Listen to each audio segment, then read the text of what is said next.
দেখো কি হচ্ছে, কোন সংখ্যাটি 11 দ্বারা বিভাজ্য, কোন পরীক্ষা এসেছে, WBCS এসেছিল।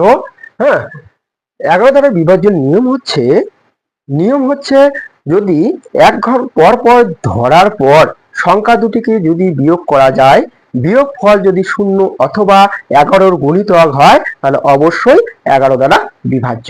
দেখো এখানে আমরা এক ঘর পর পর ধরতেছি, দেখো এক ঘর পর এক ঘর পর এক ঘর পর, এটাকে যোগ করো, কত হচ্ছে 3 3 6 6 3 9, 9 আর 3 কত হলো 12, এই 12 লিখলাম।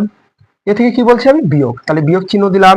এবার এইটা তারপরে একার পর ধরো 3 2 6 6 3 9, 9 যদি এখান থেকে বিয়োগ করি থাকতেছে 3, তাহলে 11 গুণিতক 9, আর 0 আসেনি, তার মানে এটা 9। দেখো এটা, দেখো 3 2 2 2 4, 4 2 6, 6 2 8, 8 হলো, আর লিখলাম।